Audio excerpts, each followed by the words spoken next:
नमस्कार दोस्तों। हम सबको पता है कि सऊदी अरेबिया जो है वो अरेबियन पेनिनसुला का one of the most powerful country है and it is also one of the richest countries of the world. Saudi Arabia की जो इकोनॉमी है वो मेजरली ऑयल बेस्ड इकोनॉमी है और सऊदी अरेबिया इसीलिए ऑयल मार्केट में एक मोनोपोली जैसा होल्ड करता है। बट कुछ एक्सपर्ट्स का ऐसा मानना है कि जो सऊदी अरेबिया की ये इकोनॉमी है ये बहुत जल्दी डिप्लीट हो जाएगी और एक टाइम ऐसा आएगा जब सऊदी अरेबिया का डाउनफॉल हो जाएगा। अब एक सवाल आता होगा हम सबके दिमाग में कि यार सऊदी अरेबिया जो कि इतनी लैविश कंट्री है, इतनी रिच कंट्री है, तो लोग ऐसा कैसे कह रहे हैं कि सऊदी अरेबिया की इकोनॉमी जो है उसका डाउनफॉल हो जाएगा। तो इस वीडियो में अपन क्या करेंगे, हम ये समझेंगे, पूरा एनालाइज करेंगे कि ये ऑयल बेस्ड इकोनॉमीज का डाउनफॉल क्यों होगा। सऊदी अरेबिया का सबसे ज्यादा नाम इसलिए लिया जा रहा है because it is the largest exporter of the oil, और इसीलिए सऊदी अरेबिया के केस को हम स्टडी करेंगे और समझने की कोशिश करेंगे कि ऑयल का गेम अब ज्यादा साल तक चलने वाला नहीं है। But before starting the video, there is a big announcement from the IAS hub team. The IAS hub team has launched this achievers batch, और इस अचीवर्स बैच में ऑल ओवर इंडिया से 100 स्टूडेंट्स को पिक किया जाएगा एक scholarship test के basis पर, और इन 100 स्टूडेंट्स पर स्पेशल मेहनत की जाएगी, इनको पर्सनलाइज मेंटरशिप भी दी जाएगी। अगर आप मेरे से डायरेक्टली मेंटरशिप लेना चाहते हो तो आप इस बैच को ज्वाइन कर लीजिए। इस बैच में आपको 60% तक का डिस्काउंट भी दिया जाएगा। जो बच्चे इस बैच को ज्वाइन करना चाहते हैं या इस बैच के बारे में ज्यादा जानकारी चाहते हैं तो डिस्क्रिप्शन में एक फॉर्म दिया, उस पर जाकर के अपना फॉर्म फिल कर दीजिए। द आईएस टीम आपको रीच आउट कर लेगी। Now let's understand this game of oil economies. देखो, सबसे पहले तो हमें ये समझने की कोशिश, हमें ये समझना है कि सऊदी अरेबिया जो अरेबियन पेनिनसुला की एक one of the most strongest country है, उसकी इकोनॉमी आखिर चलती कैसे है, या उसकी इकोनॉमी हम क्यों कहते हैं कि ऑयल पर डिपेंडेंट है। तो उसके लिए हमें कुछ फिगर्स देखने की जरूरत है।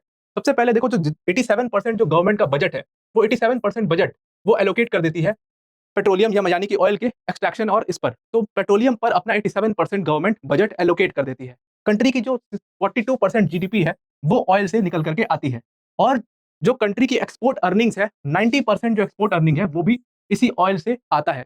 और ये बात तो किसी से भी नहीं छुपी है that Saudi Arabia is the world second largest reserves of the world, यानी कि सऊदी अरेबिया में दुनिया के सेकंड नंबर पे सबसे ज्यादा ऑयल रिजर्व पाए जाते हैं। अब एक्चुअल में गेम क्या होता है वो मैं आपको समझाने की कोशिश करता हूं। देखो, पूरे ऑयल के मार्केट में तीन ऐसी कंट्रीज हैं जिनको कहा जाता है बिग थ्री, यानी कि उनमें आता है पहले नंबर पे सऊदी अरेबिया। ये रैंकिंग नहीं बता रहा हूं मैं, ये आपको बिग थ्री कंट्रीज बता रहा हूं ऑयल के प्रोडक्शन के मामले में। तो Saudi Arabia, second is USA, and the third is Russia. अब इस चीज को समझने की कोशिश करना कि रशिया ने 2022 में यूक्रेन पर इन्वेजन किया, जिसकी वजह से रशिया के ऊपर पूरी दुनिया ने, इवन यूएसए ने सैंक्शंस लगा दिए कि जो इनके कंट्री से ऑयल निकलेगा ये बाहर के ओपन मार्केट में नहीं सेल हो सकता है। तो अब क्या हुआ है, हालांकि सेल तो वो हो रहा है but through India, through China sale हो रहा है, डायरेक्टली सेल नहीं हो रहा है। इसलिए इनके जो ऑयल प्राइसेस थे रशिया के, जो ऑयल प्राइसेस फॉर एग्जाम्पल वो $100 पर बैरल बेचता था, उसको कम करके अब उसने $60 पर बैरल बेचना शुरू कर दिया। यानी कि मतलब बेसिकली ये है कि रशिया जितने अबंडेंस में ऑयल की प्रोडक्शन करता था और उसको मार्केट में बेचता था, वो बहुत ज्यादा कम हो गया है। अब जब रशिया का में मैन्युफैक्चरिंग कम हुई, अब सस्टेन करने के लिए मैन्युफैक्चरिंग, या तो उतना प्राइस मिले तब आप मैन्युफैक्चरिंग बढ़ाओगे। जब प्राइस ही आपको नहीं मिल रहा है तो आप जाहिर सी बात है उतनी ही मैन्युफैक्चरिंग करोगे जितना आप अपनी कंट्री में यूज कर सको और जिससे आपकी इकोनॉमी थोड़ी चल सके, इसलिए आप थ्रू इंडिया बेच रहे हो या थ्रू चाइना बेच रहे हो। तो अब क्या हुआ कि जब रशिया एक मेजर एक्सपोर्टर था दुनिया में ऑयल का, अब जब रशिया का ऑयल एकदम से मार्केट से हटा है पीछे, तो मार्केट में एक कमी आ गई ऑयल की। तो now what USA did, USA ने रिक्वेस्ट किया सऊदी अरेबिया से कि आप जो है अपना ऑयल का प्रोडक्शन बढ़ा दीजिए, ताकि ऑयल के प्राइसेस जो शूट अप हो रहे हैं वो ज्यादा शूट अप ना हो बल्कि एक लेवल पर रहे। अब देखो, इसको समझना आप कैसे ये सऊदी अरेबिया की मोनोपोली क्यों है इस ऑयल की पूरे प्रोडक्शन में। देखो, सऊदी अरेबिया के पास ना ऑयल वेल्स हैं, सबके पास मतलब ऑयल वेल होते हैं ना, जैसे ऑयल रिजर्व कहाँ पाए जाते हैं, वो एक्सट्रैक्शन किया जाता है और ऑयल वेल्स कहते हैं वहां पर जहां पर ये रिजर्व पाए जाते हैं, इनको एक्सट्रैक्ट करके ऑयल में आप कन्वर्ट करते हो। तो सऊदी अरेबिया के पास कई सारे ऑयल वेल्स हैं और ये ऑयल वेल्स में लगातार एक्सट्रैक्शन चलता है और इन्हीं के थ्रू प्रोडक्शन होता है। अब क्या होता है कि जिस भी कंट्री में ऑयल वेल होता है, जैसे वेनेजुला है, उसके पास भी सबसे ज्यादा ऑयल रिजर्व है, लेकिन वहां पर जो एक्सट्रैक्शन है वो थोड़ा मुश्किल है क्योंकि वहां पर प्रेशर ज्यादा है और इस वजह से ज्यादा डीप डग करना होता है, तब जाकर के ऑयल मिलता है। बट सऊदी अरेबिया में बहुत ईजी प्रोसेस है क्योंकि वहां पर प्रेशर कम है, इसलिए ज्यादा डीप डग नहीं करना होता और जल्दी ऑयल मिल जाता है। तो जहां जहां पर ऑयल खोज लेते हैं, कुछ ऑयल वेल्स को वो लोग स्पेयर में रखते हैं, जिनको स्पेयर ऑयल वेल्स कहते हैं, और इन्हीं स्पेयर ऑयल वेल्स का यूज करके ये पूरे दुनिया में ऑयल की मोनोपोली होल्ड करते हैं। कैसे? अब जैसे सपोज एक वॉल्केनो होता है, एक होता है एक्टिव वॉल्केनो, एक होता है डोरमेंट वॉल्केनो। एक्टिव वॉल्केनो से हमेशा लावा निकलता रहता है, वो अभी चल रहा है, उसको इसीलिए एक्टिव वॉल्केनो कहते हैं। डोरमेंट वॉल्केनो जो फॉर टाइम बीइंग अभी रुक गया है, बट एक पत्थर मार कर भी आप उस डोरमेंट वॉल्केनो को दोबारा से एक्टिव कर सकते हो। तो ठीक वैसे ही ये स्पेयर ऑयल वेल्स होते हैं, जिन पे आप थोड़ी सी मेहनत करो, थोड़ा सा एक्सट्रैक्शन करो, तो दोबारा इनसे ऑयल निकलना शुरू हो जाता है। तो इस स्पेयर ऑयल वेल्स को वो स्पेयर रखते हैं, और जब पूरी दुनिया में ऑयल की कमी होना शुरू हो जाती है या यानी उनकी कंट्री में कमी होना शुरू हो जाती है, तो इस स्पेयर ऑयल वेल्स को यूज करके वो अपना प्रोडक्शन एकदम से फिर से बढ़ा देते हैं, और इसी तरीके से वो प्रोडक्शन से जो ऑयल के प्राइसेस हैं उन पर एक चेक रखते हैं। जैसे जितना ज्यादा ऑयल मार्केट में निकलेगा उतना उसकी अबंडेंस होगी और उसके प्राइस कम होंगे। सिंपल सी मैथमेटिक्स है। और अगर मार्केट में अबंडेंस कम हो जाएगी ऑयल की तो क्या होगा, प्राइस शूट अप करेगा। अब रशिया का ऑयल जैसे मार्केट से बाहर हुआ तो एक कमी आ गई पूरे वर्ल्ड में मार्केट में ऑयल की, और जब ये कमी आई तो उसकी वजह से क्या होता है कि ऑयल के प्राइसेस बहुत तेजी से शूट अप करते हैं। अब यूएसए इसको कैसे मेक ओवर करने की यूएसए ने ट्राई किया, यूक्रेन के वॉर से यूएसए को कैसे नुकसान हुआ ये भी समझना थोड़ा सा। अब यूएसए बहुत बड़े अपने जो अमाउंट है उसको रिजर्व रखता है ऑयल को वहां पर टेक्सास में, और टेक्सास में बहुत बड़ी बड़ी इनकी ऑयल रिजर्व्स हैं जहां पर ये अपने ऑयल को रिजर्व रखता है यूएस। अब जब यूक्रेन रशिया का वॉर शुरू हुआ, रशिया पर सैंक्शंस लगे, एकदम से मार्केट से ऑयल गायब हुए, तो यूएसए ने थोड़ा सा उसको मेकअप करने की कोशिश की अपने रिजर्व से। अब यूएसए की जो पॉपुलेशन है ना वो एक्चुअल में है 335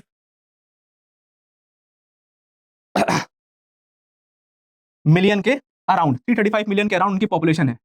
तो इसीलिए यूएसए देखो बिग थ्री ऑयल मतलब प्रोडक्शन में तो आता है, बट एक्सपोर्टर में अगर आप देखोगे तो यूएसए जो है वो 14th लार्जेस्ट एक्सपोर्टर है। दैट मीन्स कि उसकी पॉपुलेशन इतनी बड़ी है कि जो वो ऑयल प्रोड्यूस करते हैं वो अपनी कंट्री में ही बहुत ज्यादा यूज हो जाता है और बहुत कम बचता है उनके पास बाहर में दुनिया में एक्सपोर्ट करने के लिए। बट वहीं पर अगर आप सऊदी अरेबिया की पॉपुलेशन देखोगे तो ये यूएस की पॉपुलेशन की 1/10 है, और इसीलिए इनके पास अपने यूज के लिए बहुत कम ऑयल लगता है, बल्कि एक्सपोर्ट करने के लिए इनके पास काफी अबंडेंस में ऑयल होता है। तो अब जब रशिया का तेल मार्केट से हटा, यूएस ने पहले तो कोशिश की कि टेक्सास वाली जो उनकी जहां पर रिजर्व्स हैं बहुत ज्यादा, वहां से मार्केट में ऑयल निकालो और थोड़ा सा प्राइस को होल्ड करने की कोशिश करो। बट आप कितनी दिन तक, कब तक ये करोगे? War has almost 2 years now.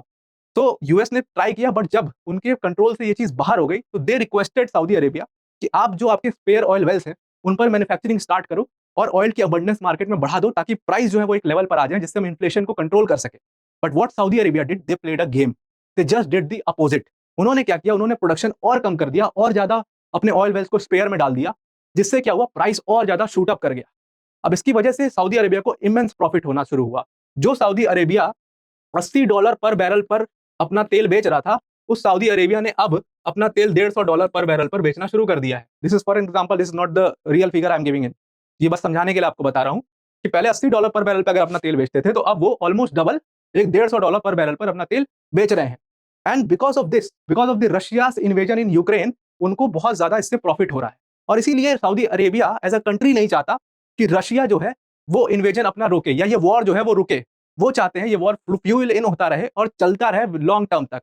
आपने देखा कि मोहम्मद बिन सलमान ने और यूएई के प्रिंस ने रशिया के जो प्रेसिडेंट थे व्लादिमीर पुतिन, उनका जबरदस्त स्वागत किया। बल अब हमारे दिमाग में तो थॉट प्रोसेस ये चल रहा होगा कि सऊदी अरेबिया तो बहुत अच्छा फ्रेंड है यूएसए का, फिर इसने व्लादिमीर पुतिन का इतना स्वागत क्यों किया अपनी कंट्री में?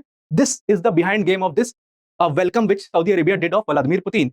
तो सऊदी अरेबिया को इससे तो प्रॉफिट तो हो रहा है जबरदस्त, लेकिन कब तक ये प्रॉफिट चल पाएगा इनका, ये एक बहुत बड़ा सवाल है। अब इसके लिए आपको एक चीज बताता हूं कि जितनी भी ये country major consuming oil consuming countries हैं, यानी कि कंज्यूमर्स हैं ऑयल की, बड़ी बड़ी जो इकोनॉमीज हैं दुनिया की, इंडिया, चाइना, जापान, ये सारी, अब इन सारी कंट्रीज ने एक टारगेट लिया है कि वो अपनी कंट्री को 2050 तक carbon neutral zero emission country बना देंगे। यानी कि जो उनकी डिपेंडेंस है एनर्जी सोर्स एज ऑयल पर, उसको हटा करके वो अपनी जो डिपेंडेंस है वो दूसरे एनर्जी सोर्सेज पर लगाएंगी, जैसे कि वो विंड एनर्जी को यूज करेंगी, वो सोलर एनर्जी को यूज करेंगी, वो हाइड्रो इलेक्ट्रिसिटी प्रोड्यूस करेंगे, उससे एनर्जी लेंगे। तो इसलिए ये जो सऊदी अरेबिया की मोनोपोली है ऑयल की, ये कब तक चलेगी? क्योंकि जब उनकी कंज्यूमर्स हट जाएंगे तो उनका जो ऑयल का स्टेक है वो 71% तक गिरेगा। तो तब सऊदी अरेबिया का लोग कहते हैं कि एक डाउनफॉल हो जाएगा।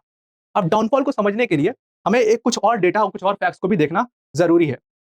अब सऊदी अरेबिया की जो अभी करंट सिचुएशन है, उनकी जो पॉपुलेशन है, उसका कहते हैं 65% जो है सऊदी की पॉपुलेशन वो अंडर 30 है। ये बात तो बहुत अच्छी है। और इस 65% में से 58% जो उनकी पॉपुलेशन है उनके पास डिग्री भी है, that means they are educated. But this 65% की 63% जो पॉपुलेशन है वो अनएम्प्लॉयड है, that means they are educated but उनके पास नौकरी नहीं है, दे आर अनएम्प्लॉयड। अब इसके दो रीजन हो सकते हैं। एक तो ये कि या तो सऊदी अरेबिया के लोगों को जरूरत ही नहीं है, because they are so rich and so lavish, कि उनको जरूरत नहीं है नौकरी करने की। दूसरा रीजन ये हो सकता है कि उतनी इंप्लॉयमेंट की अपॉर्चुनिटीज ही नहीं है सऊदी अरेबिया के अंदर, और ये कारण, इन दोनों में से कोई भी एक कारण हो सकता है। और इसीलिए आप देखोगे कि सऊदी अरेबिया में एक बहुत मैग्नानिमस प्रोजेक्ट लॉन्च किया वहां के सुल्तान मोहम्मद बिन सलमान ने, जिसको कहा जाता है नियोम प्रोजेक्ट। अब नियोम प्रोजेक्ट बेसिकली क्या है? ये नियोम प्रोजेक्ट है बीच में, सऊदी अरेबिया के बीच डेजर्ट में एक सिटी जो कि 170 किलोमीटर लंबी होगी और कुछ मीटर्स यानी कि 250 या 500 मीटर चौड़ी होगी। और इस सिटी की खासियत ये होगी कि ये कार्बन जीरो, मतलब बिल्कुल कार्बन नेगेटिव सिटी होगी।